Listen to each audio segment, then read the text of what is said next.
నమస్తే. ఇన్నాళ్ళు నన్ను సపోర్ట్ చేస్తూ, ఎంకరేజ్ చేస్తూ మీ ప్రేమని నాకు అందిస్తున్న ప్రతి ఒక్కరికి కృతజ్ఞతలు. అలాగే ఈ వీడియో కూడా ఖచ్చితంగా మీకు ఉపయోగపడుతుంది. లైక్, షేర్ అండ్ సబ్స్క్రైబ్ చేసి మీ సపోర్ట్‌ని నాకు అందించండి. అలాగే ఈ వీడియో పట్ల మీకున్న అభిప్రాయాన్ని కామెంట్ సెక్షన్‌లో కామెంట్ చేసి తెలియజేయండి. ఇప్పుడు వీడియోని చూద్దాం. నమస్తే, వెల్కమ్ టు అవర్ ఛానల్. నేను పద్మిని. ప్రస్తుతంతో పాటు ప్రముఖ ఆధ్యాత్మికవేత్త, శ్రీ విద్య ఉపాసకురాలు, ఎనర్జీ వాస్తు స్పెషలిస్ట్ శ్రీమతి జయప్రద గారు మనతో పాటు ఉన్నారు. మాట్లాడదాం. జయప్రద గారు నమస్తే అండి. శ్రీమాత్రే నమః. ఎలా ఉన్నారు? బాగున్నాను. నేను బాగున్నానండి. ఇకపై రెగ్యులర్ గా మాకు సమయం ఇచ్చి వీడియోస్ ఇవ్వాల్సిందిగా మనవి. తప్పకుండా కాంబినేషన్ చాలా ఇష్టం నాకు. Thank you. నాకంటే చాలా సమయస్ఫూర్తిగా అడుగుతుంటా ఏ విషయం క్వశ్చన్స్ అయినా. అలా అడిగినప్పుడు ఏమవుతుందంటే చాలా విషయాలు చెప్పాలనిపిస్తుంది. అందుకని ఖచ్చితంగా నాకు ఇంట్రెస్ట్ తప్పకుండా వస్తాను. వాగ్దేవి అనుగ్రహం ప్రతి ఒక్కరి మీద పరిపూర్ణంగా ఉండాలని మనస్ఫూర్తిగా కోరుకుంటూ మరి మొదలు పెడదామండి. తప్పకుండా. జూలై 1వ తారీఖు ఈ రోజు రాశి ఫలాలతో మీరైతే చాలా బ్యూటిఫుల్ గా, ఎందుకంటే మీరు అనాలిసిస్ లో కూడా ఉన్నారు. అంటే జాతకాలు చెప్పేయటమే కాదు, వాళ్ళ బిహేవియర్ ఎలా ఉంటుంది అనేది కొన్నేళ్ల బట్టి మీరు పరిశోధనలోనే ఉన్నారు కాబట్టి రాశి ఫలాలు కూడా డెఫినెట్ గా చాలా అక్యురసీ వస్తుంది మీరు చెప్పేటటువంటి విధానంలో. రైట్. ఇక జూలై 1 నుంచి చూసుకుంటే రకరకాల మార్పులు, అటు కాలసర్ప దోషంలోనే ఇప్పుడు గ్రహస్థితి ఉంది అని చెప్పుకోవచ్చు. అలాగే శని యొక్క వక్రం ఉంది, గురువు యొక్క అతిచారం ఉంది, మళ్ళీ కుజుడి వక్రం ఉంది. ఇట్లా రకరకాల గ్రహస్థితి. ఏమిటి ఇంత అలాగా మూకమ్మడి దాడి అంటారు కదా, అలానే ఉందా అనిపిస్తోంది. మరి ఏంటి ద్వాదశ రాశుల వాళ్ళకి ఎలా ఉంటుంది? ఈ విషయాలన్నీ ఒక్కసారి మీ ద్వారా. తప్పకుండా. అయితే మనకి గ్రహాల అనుగ్రహం లేదు అని అనుకుంటున్నాం కదా. దీనికి కారణం ఏంటంటే మనం చేస్తున్న కొన్ని తప్పిదాలు. సో మానవులుగా మనం పుట్టిన తర్వాత కొన్ని విషయాలు మనం నియంత్రణ లేకుండా చేసే ప్రతి ఒక్క పని ఇవాళ అవి విజృంభిస్తున్నాయి. ప్రకృతి విలయతాండవం చేస్తుంది మన మీద. ఎప్పుడు ఎటు నుంచి ఏది వస్తుందో అని చెప్పకుండా చేసేస్తున్నారు. ఎందుకు ఇలా చేస్తుందంటే దానికి కారణం కూడా మనమే. ఎందుకంటే అకాలంగా చెట్లు నరికేస్తున్నాం, అంటే అకాలంగా ఇష్టం వచ్చినట్టుగా విసర్జన చేయడం, ఎక్కడ పడితే అక్కడ మాట్లాడడం, ఇష్టం వచ్చినట్టు మన మనుషుల్ని హీనంగా మాట్లాడడం. అంటే మానవుడిగా పుట్టాక, ఒక మనిషిగా పుట్టాక ఫస్ట్ మనిషిగా ఉన్నప్పుడు ఇంక తోటి మనిషిని గౌరవించాలి, తోటి మనిషిని హీనంగా మాట్లాడకూడదు. కానీ ఆ లక్షణాలు ఏమి పెట్టుకోకుండా మాకున్నది ఇంత అని గర్వంతో వెళ్ళిపోయిన వాళ్ళు, గర్వంతో ఎగిరే వాళ్ళు, గర్వంతో ఉన్న వాళ్ళకి ఇవన్నీ కూడా శిక్షలు. అంటే ఇప్పుడు ఏం చేస్తే పెద్దవాళ్ళు చేసిన ఏవైతే పుణ్యం ఉంటుందో అది పిల్లలకి వస్తుంది. మరి పెద్దవాళ్ళు చేసిన పాపం కూడా పిల్లలకి వస్తుంది కదా. ఒకప్పుడు ఎప్పుడో మనం చేసిన ప్రతి ఒక్క చర్యకి ఇవాళ మనం అనుభవిస్తున్నాం. ప్రతి చర్య అనమాట. అది ఎలా తీసుకుంటుందంటే ఇంకా విధ్వంసం చేస్తుంది. ఇప్పుడు మనకి కోపం వస్తే మనం నష్టపోతాం, మన కుటుంబం నష్టపోతుంది. ప్రకృతి కోపం వస్తే ప్రపంచము అల్లాడిపోతుంది. ఇది ప్రస్తుతం ఉన్న గ్రహస్థితి. ఇప్పుడు గ్రహ గమనాలు అన్ని కొన్నా మనకి ఎప్పుడు ఏది ఎలా నడుస్తుంది అనేది చెప్పడానికి లేకుండా ఉంది. ఇప్పుడు రాశి ఫలాలు మనం తీసుకుంటే మాస ఫలితాల్లో ఇప్పుడు కుజుడు అనుకూలంగా లేడు, రవి అనుకూలంగా లేడు, శుక్రుడు అనుకూలంగా లేడు, బుధుడు అనుకూలంగా లేడు. ఎవరికి వీళ్ళకి ఈ బుధుడు అనుగ్రహం ఉంది అంటే వాళ్ళకి బుధుడు అనుగ్రహం లేదు, వీళ్ళకి శుక్రుడు అనుగ్రహం ఉంది అంటే వీళ్ళకి శుక్రుడు అనుగ్రహం లేదు. అలా ప్రతి ఒక్కరికి ఒక్కొక్క రాశికి వీడు ఒక గ్రహమే అనుకూలం. అంటే ఈ మాసంలో మనం ఒక గ్రహం మాత్రం అనుకూలంగా ఉంది ఒక్కొక్క రాశికి. అది కూడా మిశ్రమ ఫలితాల్లో, పూర్తి ఫలితాల్లో కాదు. దీనికి మనం ఏం చేయాలి అంటే భగవంత ప్రార్థన.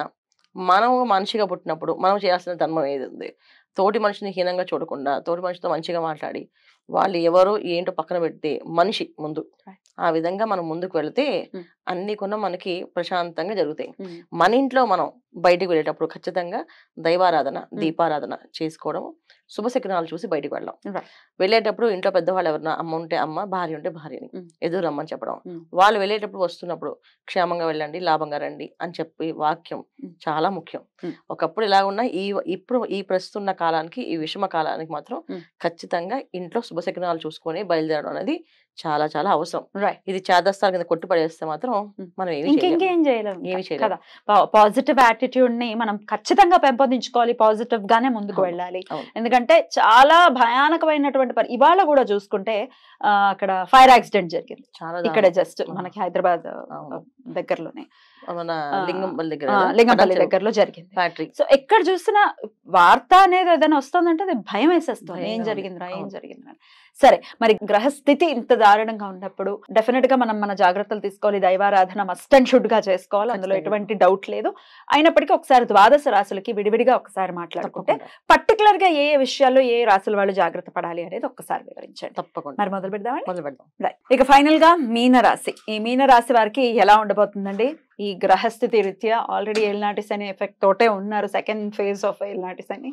సో రకరకాల గ్రహస్థితులు ఉన్నాయి, మరి ఎలా ఉండబోతుంది మీన రాశి? మనం జనరల్ గా మీన రాశి గురించి చెప్పుకోవాలంటే నిండా మునిగిన వాళ్ళకి చలి ఉంటుందని చెప్పేసి ఇంకా ఈ వీళ్ళు ఆల్రెడీ మొత్తం అన్ని సిచ్యువేషన్స్ ని చుట్టూ ఉన్నాయి, ఎటు వెళ్ళినా ముళ్ళు గుచ్చుకుని తెలుసు వాళ్ళకి. సో వాళ్ళు జాగ్రత్తగా ఆచితూచి అడుగులు వేస్తారు తప్ప వాళ్ళంత ఈజీగా ఏమీ బోల్తా పడరు. ఎందుకంటే గోచారీత్యా వీళ్ళకుండే గ్రహస్థితి అలా ఉంది. ఎందుకంటే చతుర్థ స్థానంలో గురువు ఉన్నప్పటికీ రవితో గురువు, పంచమ స్థానంలో మళ్ళీ రవి వెళ్ళినా కూడా వీళ్ళకి అంత అనుకూలం కాదు. చతుర్థ స్థానం మంచిది కాదు, పంచమ స్థానం కూడా మంచిది కాదు రవి. సో ఖచ్చితంగా ఏంటంటే నిర్ణయాలు ఏవైతే తీసుకుంటారో ఆ నిర్ణయాలు చాలా జాగ్రత్తగా తీసుకోకపోతే వృధా ప్రయాణం, వృధా ఖర్చులు, వృధా ఆశ, వృధా ప్రయాస ఇవన్నీ ఉన్నాయి వీళ్ళకి.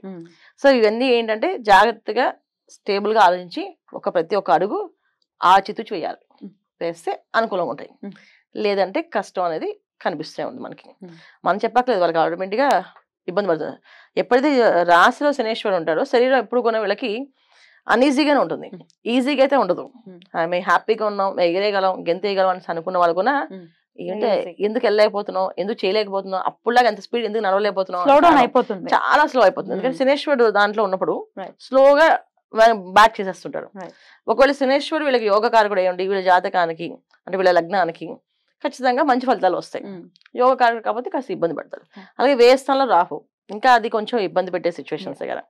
సో అది మనం వాటికంటే మనం మాస గ్రహాలుగా మాట్లాడుకుంటే కుజుడు 6వ స్థానంలో కుజకేతువులు ఉంటాం.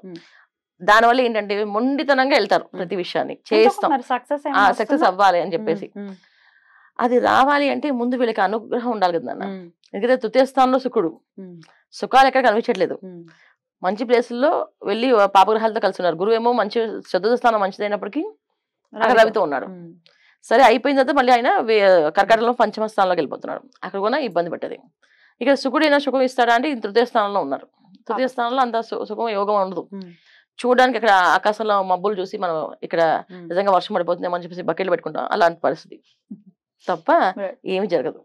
సో వీళ్ళు చేయాల్సింది ఏంటంటే కుజుడు ఎంత అగ్రెసివ్ గా తోసినా మనం మాత్రం మన సొంత ఆలోచనతో జాగ్రత్తగా దైవారాధన ఎక్కువగా చేస్తూ దైవం చెప్పిన నిర్ణయాన్ని తీసుకోవడం. ఎలా అండి మరి దేవతారాధన ఏది చెయ్యాలి, ఏది మనకి యోగించేటటువంటి పరిస్థితి ఉంటుంది? రుద్రాభిషేకం, ప్రతి నిత్యం అభిషేకం చేసుకోవడం, లేదా ప్రతి సోమవారం శివాలయానికి వెళ్ళి అభిషేకం చేయించుకోవడం. సాయంకాలం సంధ్యా సమయంలో 5 నుంచి 6 లోపు సాయంకాలం శివాలయంలో 21 ప్రదక్షిణాలు ప్రతిరోజు చేయాలి వీళ్ళు. ప్రతిరోజు శివాలయంలో ప్రదక్షిణాలు చేయడం వల్ల ఏ నిర్ణయం తీసుకోవాలి, అవి నిర్ణయాలు మనకు ఉపయోగపడవు అనేది తెలుస్తుంది. ఇది ప్రదర్శకాలు అంటే ఉద్యోగస్తులకి, వ్యాపారస్తులకి మనకు చాలా బిజీ అంటే సాయంత్రం ఏం చేస్తారు, సాయంత్రం చేయాలి కంపల్సరీ. ఏదో ఒక టైము దైవారాధన కంపల్సరీ వీళ్ళు చేస్తేనే ఆ దైవం వీళ్ళని కాపాడాలి తప్ప వీళ్ళు సొంతంగా వీళ్ళని కాపాడడం కష్టం. అంటే ఎంత కష్టం అంటే చుట్టూ ముళ్ళే ఉన్నాయి, ఎటు దారి కనిపించట్లేదు. కానీ ఒక ముళ్ళు వచ్చి నువ్వు పరిగెట్టి నీకు తోడుంటాను కుజుడు కేతు అంటారు, కానీ అక్కడ పరిగెత్తి ఇక్కడ ఎదురుండి ఇంకో ముళ్ళు గుచ్చిపోతుంది.